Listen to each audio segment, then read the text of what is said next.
This is Andy Tube. This video I'm going to be working on the pressure bar system of my Singer Model 1591 that I named Ike. And I'm looking forward to this. The principle, when I look at it, is the same as most pressure bars that I've done that use a pressure regulating thumb screw up here and not a dial. I've got a lever, and I've got a spring system, and I've got a bracket, but I see a couple of little different things here, like there's not a screw here to hold this, a hinge screw. There's some kind of a hinge stud, and this has gotten a little loose, and I'm worried about that making uneven wearing here. So I want to tighten that up, and I want to clean it. It's pretty mucky in there. But so I'm going to take all the parts off, and I'm going to clean them, and then I'm going to put them back on and adjust it for the height. The height above the needle plate on this machine for the presser foot is 19/64 inches, 19/64 inches, which is 0.296875 decimal inches, or 7.54 millimeter.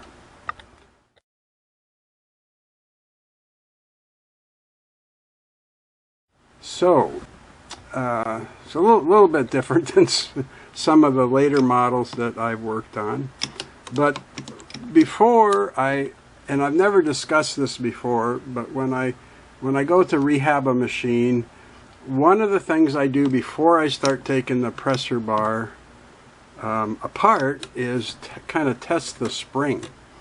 So what I'll do is turn this thumb screw lefty-loosey, right, and so that there's very little pressure. Okay, and now I'm going to keep lifting and dropping the lever like this while I tighten that screw down, and I want to feel a noticeable resistance difference as I go. I want it to be a little bit harder and harder, or take more energy, to lift this up as I put more pressure on it. So I just kind of going like this. I'm not noticing, okay, now I'm getting some resistance. Now I'm getting a lot more resistance, and I'm getting a lot now. Okay, and the idea behind that is broken spring, and you can also just have a weak spring. These springs last a long time, but even this machine now is almost 70 years old, So depending on the use that it got, you could have a worn out or weak spring, and you would kind of know that right away. So if you needed to find a replacement, you could do that. Okay. To go ahead and take it off, I always just remove first the presser foot and the presser foot thumb screw. I just take it all the way off like that, and then I'm going to come up and I am going to completely remove the pressure regulating thumb screw. Okay, now on top of the spring and under this thumb screw is a pressure bar spring washer. So be careful here, because it can get stuck to here, and then when you start moving it around, it can fly off and go hide someplace. So make sure that the washer didn't stick to this. Okay, then I'm going to start moving up the spring. See, it's just going to slide out now. But I'm going to be real slow, because I want to, see, there's a little washer sitting right on top of the spring now.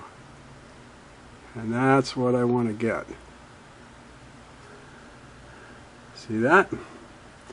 So that's just to prevent wear, you know, between the bottom of the thumb screw and the top of the spring. Okay, so there's a little washer. Now I can just go ahead and remove the pressure bar spring. Okay, it needs a good cleaning. Now, the pressure bar is held in place now by this pressure bar spring bracket right here. This bracket that lifts the spring when you lift this lever. It's going to push up on the spring. And it just has one set screw. So, of course, this is the pressure bar spring bracket. So, this is the pressure bar spring bracket set screw, right? You know how Singer is with all that. So I'll take that out. This is a pretty standard little set screw. And now I want to kind of twist my, here we go. Because if you get the machine and it won't lift like this, it's usually because of dried up oil down here in the bushing. And you can force this and force this, but it's like it's glued in there. So if you cannot lift this, this is where you want to work. This is where you want to get some fresh oil or WD-40, something that won't harm the finish. Heat it up with your hair dryer or a heat gun. That works real well to get that loose so that you can move it.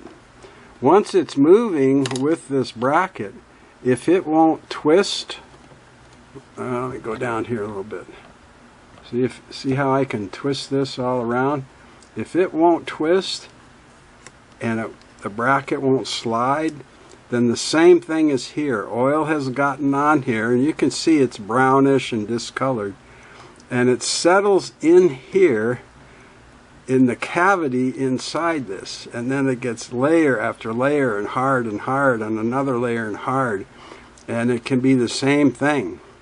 So if you're at this point and it won't twist and slide, then you have the screw out. Go ahead and put something in there to cut through that. Some alcohol, crud cutter, some fresh oil, PB blaster, you know, whatever your favorite stuff is. Be mindful of these black finishes. And a lot of times, because this bracket is against the body, you can come down here and grab this tip and twist it like that, and you can get it to kind of break free inside. Once it starts moving a little bit, then your cleaner or degreaser will really get it going quickly. Okay, so you see we're doing really nice here, right? So one thing I want to do is I'm going to slide the bar down first. I'm going to take just a screwdriver here, and I'm going to slide this thread cutter off the bottom like that. Now the top of that edge is a little sharp, you know, so, and take a picture of this before you take it off so that you remember how to put it on. But the curl goes on the bar with the tail towards the hand wheel, and this kind of loop of the cutter, this is the cutter right there, towards the back of the machine. If you take a picture when you go to put it back on, you'll remember how it goes. Now I've got everything loose here, so I'm just going to start sliding the pressure bar up through the bracket, right out of the bracket. And now I can pull this bracket out and look at it, because it's a little bit different. Most of the ones I've had, this is kind of square with this little arm that comes out to slide in a guide slot here. There's a slot. This is just open. So this big old thing on the back is where the guide is, back in the back of the nose back there.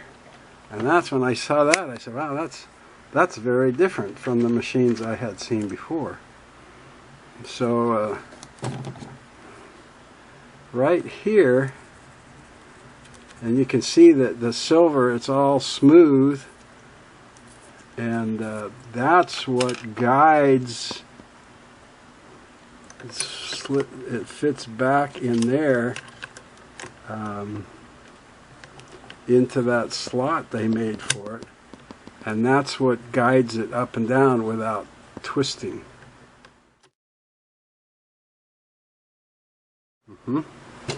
Nice design, but you see why Singer got rid of it, right? It's easier just to keep the arm, cut the guide off, and just have a slot in the machine over here for that to go up and down in. Okay, so I've got this now. I'm just going to pull the bar right out of the top.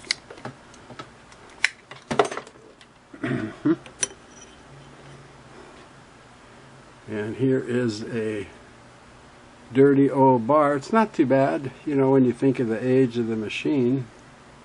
You can see where the spring's been riding along for years. Solid.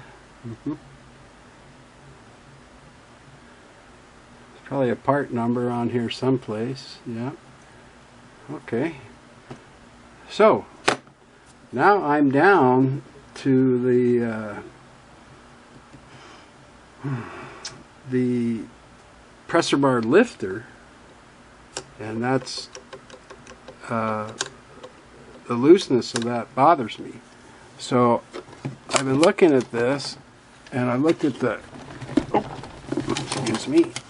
I looked at the parts page I found, and there is a set screw. So what is in here is the pressure bar lifter hinge stud. It's not a hinge screw like on the slant needle machines and stuff. It's just a stud, and you can see the back of the stud right there, and there's a set screw that holds it. So okay, that's fine with me. Let me find my screwdriver here, and I'll change the tips, and we'll see if we can't. There we go. I'll go ahead and remove it completely to show it to you. Again, another pretty standard little set screw. Okay, and now, yeah, so this sticks out just a little bit, so I'm going to, rather than pry this, I'm going to tap it. Now that's one reason I have one of these little mallets from the dollar stores, rubber, and I can tap. If you don't have something soft to tap with, rubber or wood or even plastic, you can put something against that back of the stud. Like this is just a wood stick. You can put a piece of leather belt or just fold over a rag or something, you know, to protect it, right? I'll just tap on it with my hammer here and see, okay, it's moving. So this is less likely to get stuck with oil, but it can still happen. So if it doesn't seem to want to budge for you, you can put a little of your whatever you're using to soften up the oil and heat it. But it moved for me. Let's see if I can. Okay, I've got the stud in as far as it'll go, so now I'm just going to put, all right, I've got space now between the bracket and the head of the hinge stud, so I'm just going to put a regular screwdriver in there and just twist it a little bit and pry it out a little bit. See how that's out there now? About 1/4 of an inch. Here it comes. Okay, there. So here is the pressure bar lifter. I don't know what this, there's kind of some red streaks and stains back here. I don't know what that is from. A lot of dirt in the back. I don't know what that red stuff is from. Maybe some kind of oil somebody put on. And here is the hinge stud. And it's called, the Singer calls it a hinge just because it's smooth and a part can move like this, okay? Like a take-up lever or a lifting lever, you know, can hinge on it. And then this one, this is the kind of rounded off part that was sticking out the back here. And you see there's a recessed area. So that set screw fits into that recess area however you set it. So I'm gonna put mine in more so I don't have so much wobble with this. There was too much play in this. I don't want that, because I think it's wearing this edge here uneven. I'm explaining what I mean. Well, it's wearing down this side. This should be nice and flat with you know, sharp corners here, and this one's getting worn down, and it's because this was loose on the machine. So I'm gonna put that back in. I'll show you when we go to put it back in, right? So that's the disassembly. See how easy that was? So if you have a dirty pressure bar, or you have trouble keeping the right amount of pressure, maybe have a weak spring, or your lifting lever was like mine and it's wobbling around, you want to get in here and clean with some brushes and cleaner and so forth. It's very easy to take this out. The only slightly tricky part is setting the height when you put it back in, but I'll show you how to do that. So I've got these parts now, and I'm going to go clean them. You can clean these with soap and water, I mean, and a scrubby sponge or a toothbrush, you know. I just use about a 20% solution of crud cutter, and then soak them for a while, and then scrub them off with a soft nylon brush or a toothbrush or something. As a matter of fact, hang on and I'll get a little plastic container and show you what I mean. So let me raise this camera up here a little bit. I can get a down shot of it here. So I'm going to put all of my parts except the pressure bar, which really won't fit in there that well. I'll just put them down in there, and I got a spray bottle here with about a 20% solution of crud cutter, cleaner, and degreaser. If you watched very many of my videos, you've probably seen that several times. If you haven't, it's made by Rust-Oleum. It's called Crud Cutter with K, K-R-U-D, and Cutter with a K, cleaner and degreaser. And you can buy it at big box hardware stores and online and other places probably.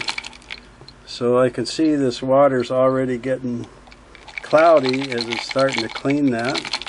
So I'll just let it soak in there for a while.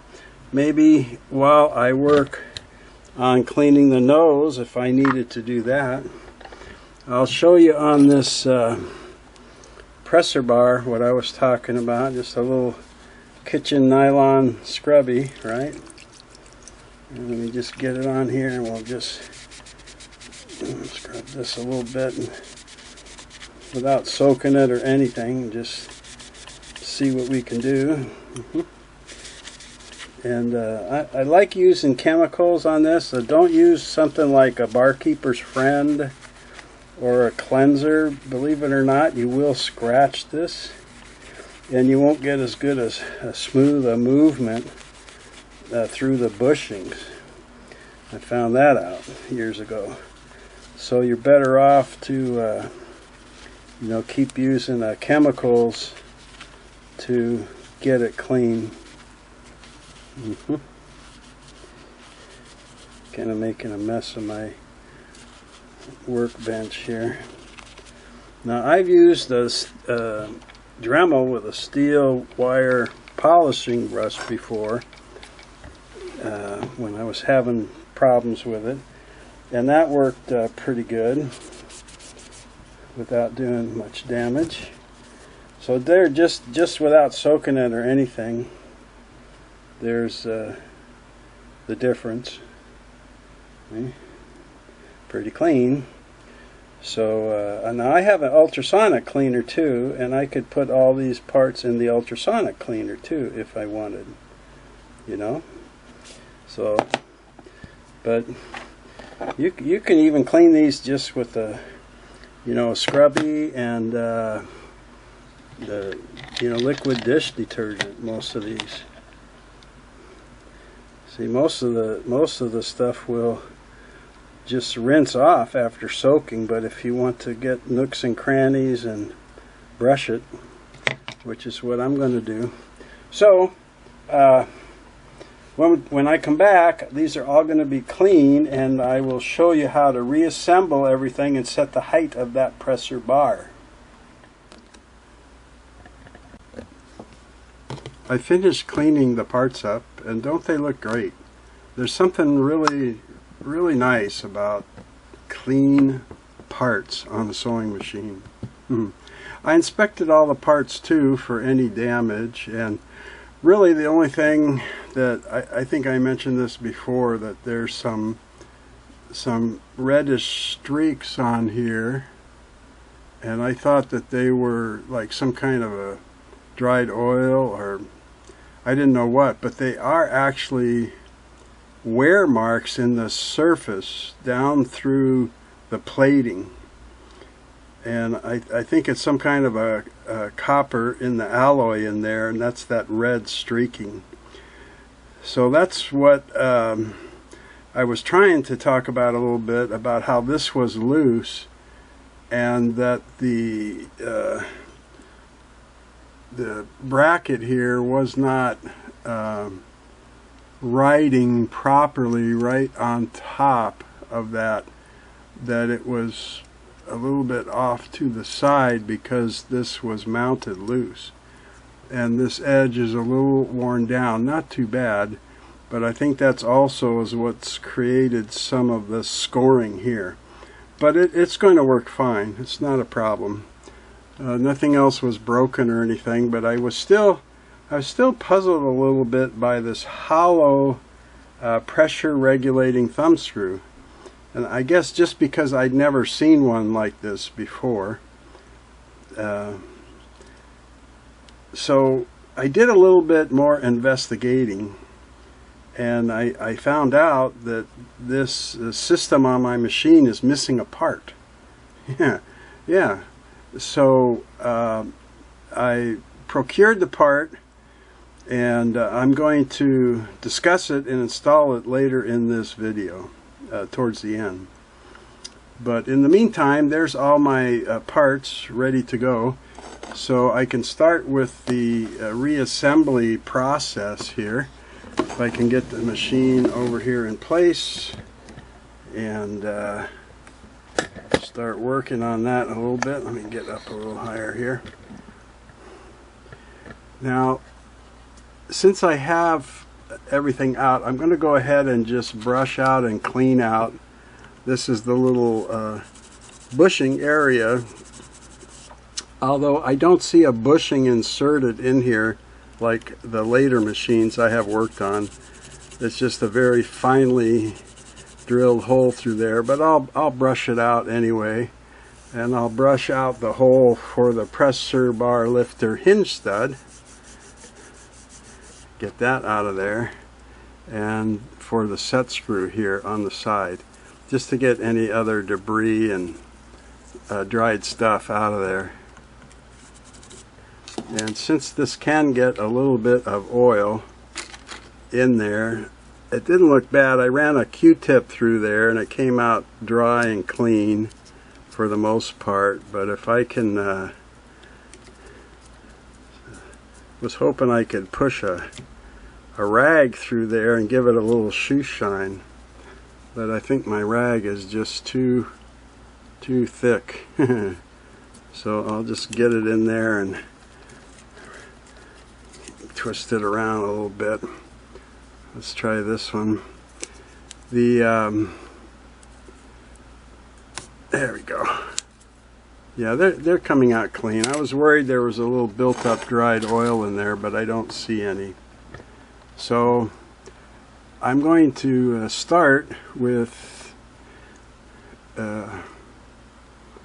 getting this spring bracket up there and dropping the presser bar through it on the way down to, you know what? I think instead I'm going to put the lifter in. So let me get this the presser bar lifter and my hinge stud for it, and let's go ahead and get this in place without the bar being in there. And I've got a little set screw for that. That's right here. And I get my handle for my screwdriver, and we'll get this in place here real quick. I'll go ahead and start the set screw a little bit, and then we'll take a look at how tight we want this to be. You don't want a lot of play in it, but you don't want it so tight, of course, that it's binding in there. You know, you don't want it to. But if you remember, there's a lowered spot on that stud for the set screw to settle into. So I'm just not going to tighten that up real hard, but just get this up here. If I just push it in gently all the way, it should have, there we go. That's what I want. I want a free drop to it. I don't want it so hard that it won't, you know, move. But before it was quite wiggly. So let's see if I can just gently hold it in place while I tighten that set screw. A little bit too snug on the lift there. I don't want any restrictions. There we go. There we go. Just a little bit of play here. That should do it good. Now I'll go ahead and drop that presser bar through the bracket.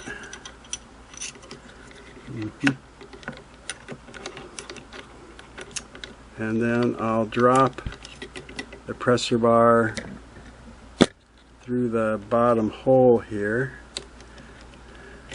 I need to get that guide in the back of the bracket into that slot. Remember I showed you that slot back there? There we go. See, so it can move up and down. Good. Okay. Then I will come down and I'll take my thread cutter back in this position where the little open part of the curl is going to face out from the nose. The tail will face towards the back of the machine or the hand wheel end, and I can kind of push that down in there. I'm just going to push down with a stick and onto there and see if I can get that started. A little bit. There we go. And then I'll just use a screwdriver to kind of lift it up on there, and we'll get a final spot for it after a while. You don't want it so high that it hits the bottom when it's lifting, right? And then let's go ahead and put the presser foot back on there. What was interesting, and I guess I could have showed you before I get some light here, when I was cleaning that presser bar, I saw the indentation where the round set screw had been sitting all those years.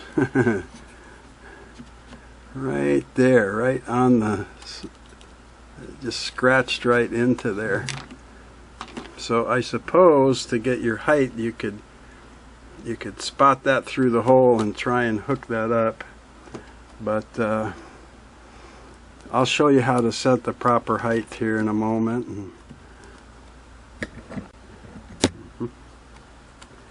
There we go. Of course, besides setting the height, you have to line the foot up with the feed dog also. You don't want it twisted one way or the other, or else your fabric won't feed through straight. Get this set up to this point, okay, and then I'm going to drop my spring in. This end looks nice and flat. They both do. This looks a little flatter, so I'm going to put it on the top for the washer. So I'll drop that in there and onto the presser bar. Then I'll lift this up and put my little washer on it and sink it back down in there. Okay, and then I'll install my thumb screw just to barely get it started up there. Okay, so it's looking pretty good here. Then I'm going to insert the set screw for the spring bracket and get it started. Yeah, everything, I cleaned everything and it's so dry. Let me just put a drop of oil. Let me put just a little bit of oil on this. Just a tiny drop, a little coating of oil. I usually rub the parts, put some oil on my fingers and just rub the parts on them after I wash them and dry them. But after using that crud cutter, and then I dry the parts with a hair dryer right away, they really get dry. I mean, there's no oil or anything on there, so restarting the screws sometimes takes a moment. Make sure this is still slippery. Yep, I'm just going to lower the thread cutter here just a little so I won't be blocked. Now, I discussed the height of this, and according to the manual it's 19/64 of an inch, and when you talk the height, you talk from the top of the needle plate to the bottom side of the presser foot. That's the lift or the height, okay? But when you start to measure this now, you want your feed dog has to be below the top of the needle plate or your measurement will be off. So let me rotate my shaft a little and get that feed dog down below, okay? And so 19/64 or 0.296875 inches or 7.54 millimeter. Now Terry McLean up in Canada, who is a longtime viewer of my channel, did some 3D printing and made one of these little escalating scales with the 4 of the most popular Singer sizes for height: 0.290, 0.295, 0.230, and 5/16 inch. So 0.295, I could put that under there and set it to that height, and I would be very close to the maximum height that the factory talked about, right? Now, of course, not everybody has one of these. So before I got that, I did some investigation, and I found out on the millimeter measurements for US quarter dollars are 7.0 millimeters high. Okay, and the height of this is supposed to be 7.5. So if I just use the 4 quarters there for a height, that'll give me within a 1/2 millimeter. And a 1/2 millimeter isn't very thick. It's not very much. So unless you're just trying to squeeze out every millimeter of height, you could just use 4 quarters on this machine and you'd be real close. Now, this is a feeler gauge, and this particular blade is 0.53 millimeter. So that would, if I use this with the quarters, that's going to bring me to a 0.01 difference, a 0.01 millimeter lower than the maximum factory height. Okay, and I don't have a 0.54. Okay, so I could slip this under here and add that to my piles of quarter. And I've had 3 or 4 readers tell me over the years that, you know, you could tape these quarters together if you did this a lot, because they're a little slippery under there, and you could tape them together so that they wouldn't be slipping around much. And you're very welcome to do that if you like. And remembering that we've got to get our foot lined up as near as possible, front to back, I try and eyeball it to be in line with the edge of the slide plate and needle plate right there. But you can adjust it even after you set the height if you need to.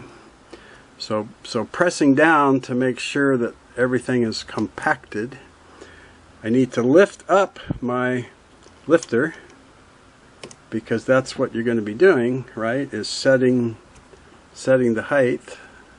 That twisted a little, so I'm going to try and line that back up.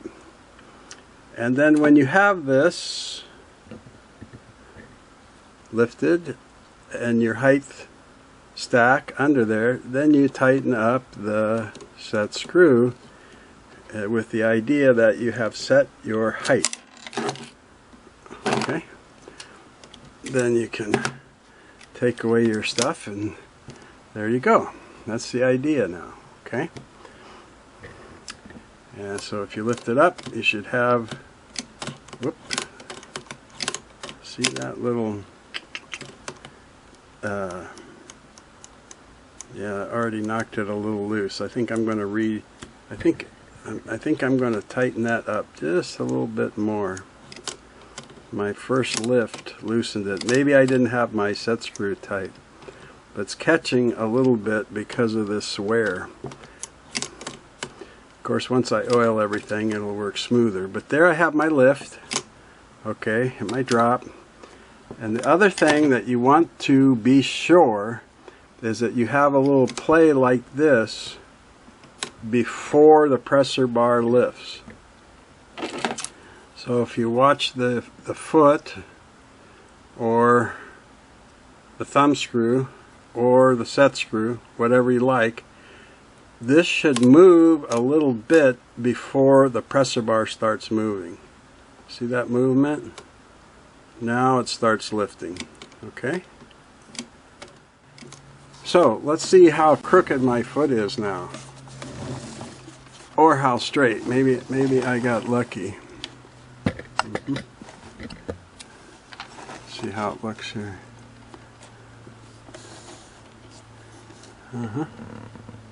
It actually looks pretty good. Pretty good. And another good way to tell this now is to go ahead and raise up your needle bar and put a sewing needle in, right? And then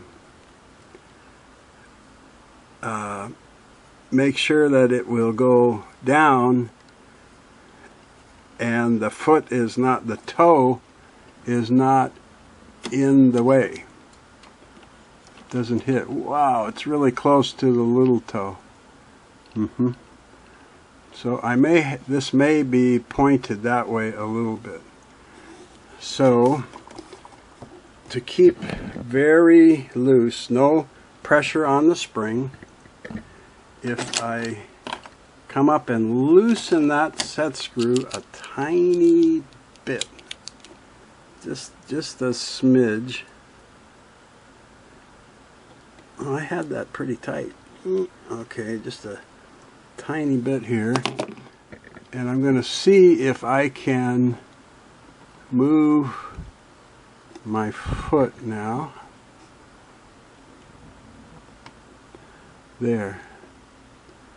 Boy, just that little tiny bit.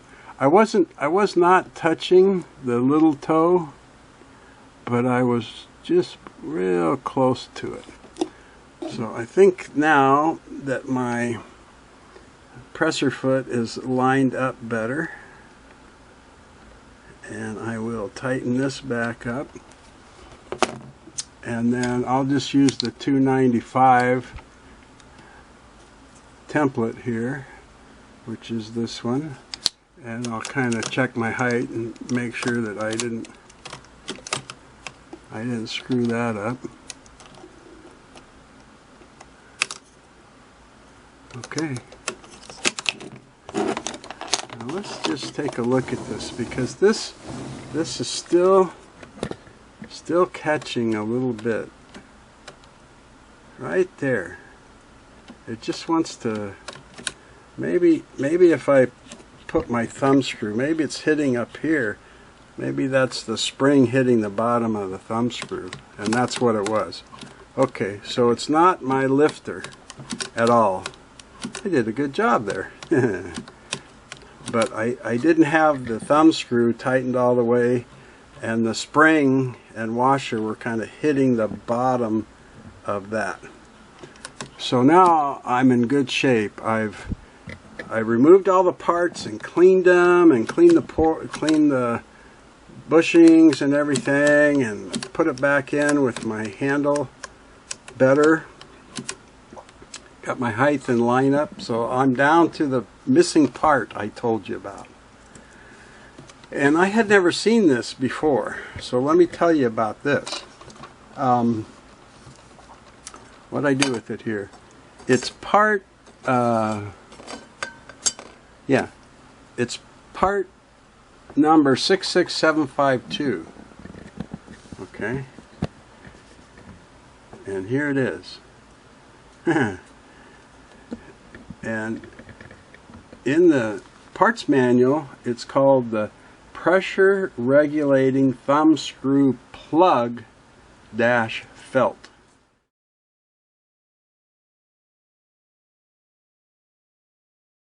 So it's like an oil felt. I said, aha, that's why you put oil in the top of the thumb screw. Okay. And this was missing. So I tried to measure the size, because it's going to have to go inside this thumb screw, right? I tried to measure the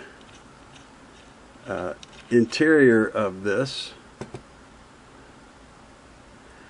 and I ordered some felt, Now where is that? Now, unfortunately, if you saw my featherweight motor video, you know that where I order the felt from, you have to buy 5 feet. That's the smallest amount they'll send you.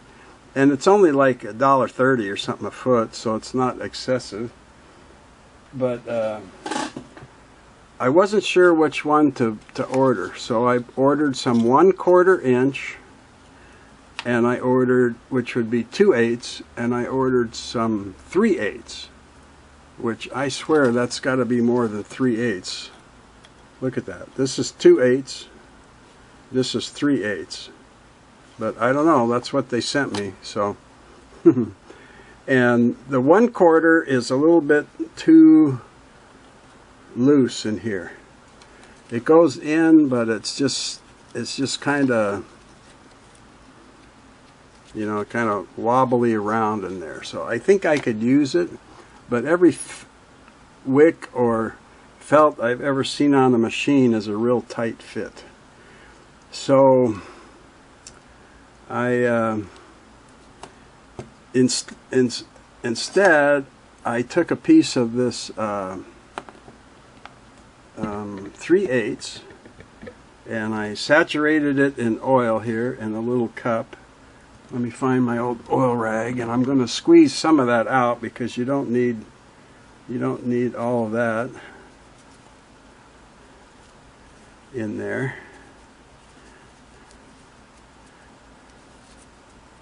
Yeah, see, I had it just soaked with that oil.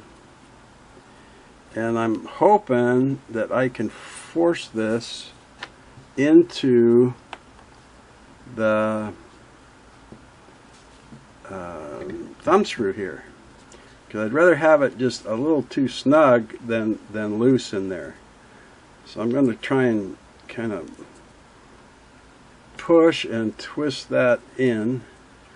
I didn't get the one corner there. Let me try again. I suppose I could try and cut it on the side or something, but this is a 1/4 inch long. From what I could tell of the scale in the parts manual compared to the pressure bar length, it looked like a 1/4 inch to me. So I've cut this at a 1/4 inch, and I want to see if I can get it started in there. If I get it in there, it's only going to be once in my lifetime. So I figure, okay, it's worth, you know, it's worth fiddling around with a little bit, right? If I can just get it started evenly, I think I could press it in there with one of these wood barbecue sticks. I can't quite get the edge. Maybe if I use this point and get it down in there a little bit. Can't quite get the edge started. So anyway, this 1/4 or 2/8 and the 3/8 seemed like the best choices out of what was available. And I bought this at McMaster Car, and I will put links in the description below the video to the pages if you're interested in this. I kind of wished all the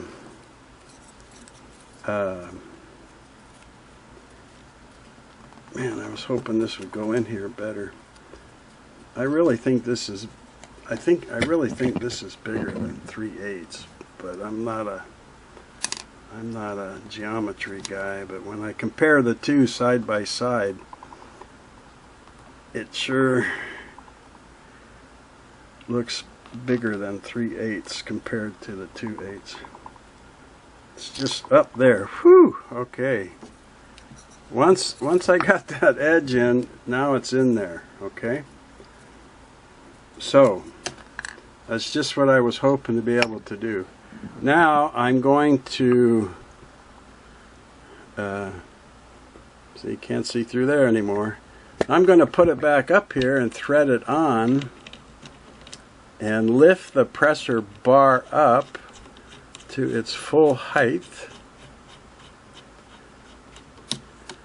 Okay, and then take that barbecue stick and just press it down in there. Try and, it feels level, it feels like it didn't get twisted or turned or anything like that. And I think I'm fully operational now. Whew. And it's twisting and turning. It feels just like how it should to me. Okay. All right. So before I forget, I'm just going to kind of redo this set screw here and see if I can get this. Come on.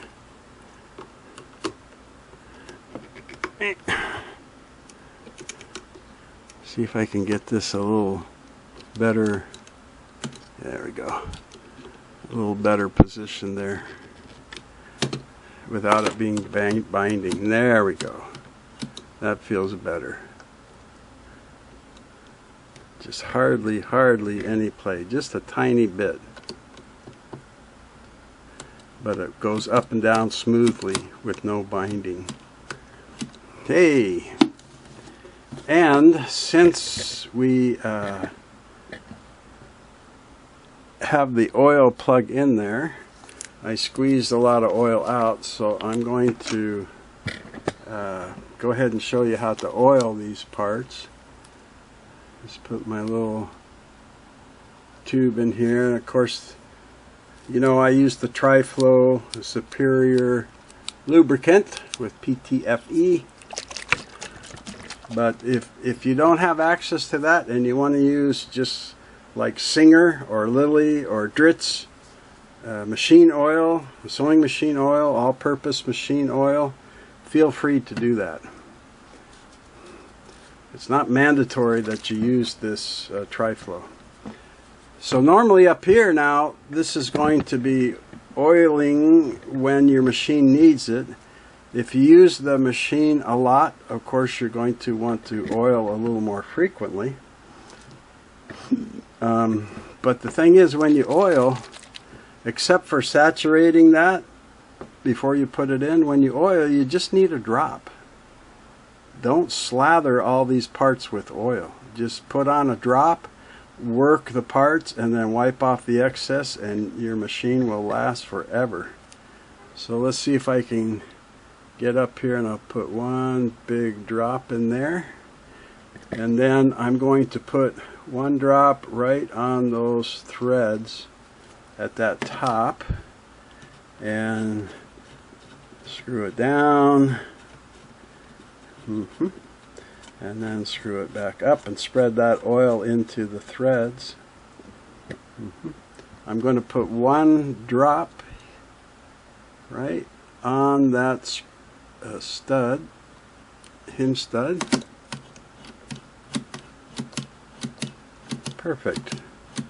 And then I'm going to put one drop in this lower bushing or opening right there, because this is where you have your metal on metal wear and tear, so that's why you want it to be lubricated.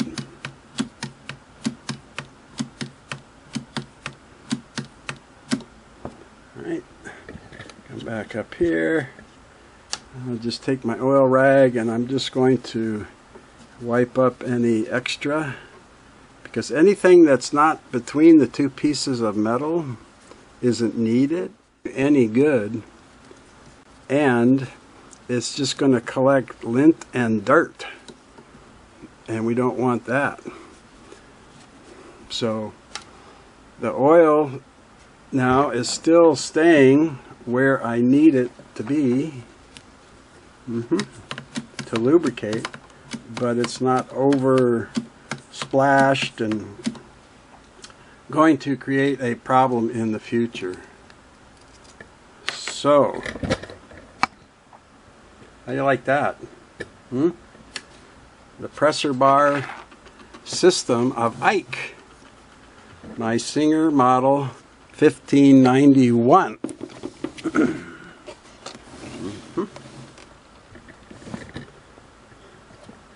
I don't know if you can see. Maybe get some of this other light off. See how clean these parts are compared to the old dried up oil on the other. But I'm real happy with that. I got my foot lined up and so forth. So I will put the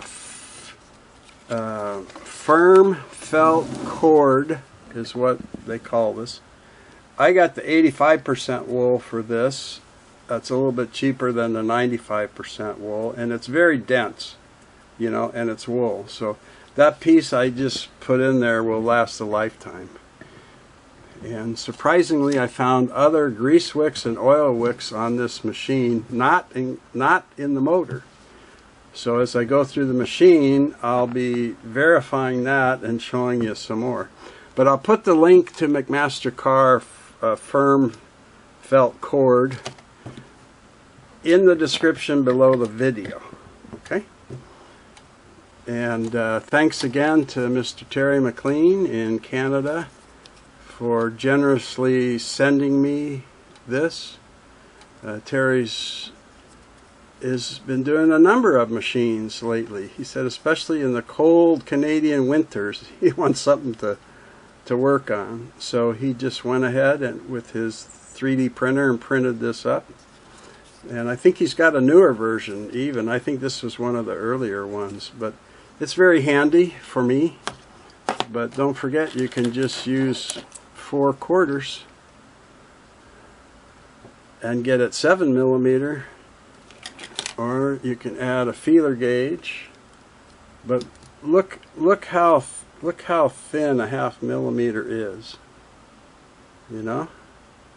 So even if you don't have a feeler gauge to get your project going and finished, you could just use the 4/4 and be on your way for now, at least. Thank you, and I hope you'll come back and see me. I'm glad that you tuned in, and please take care.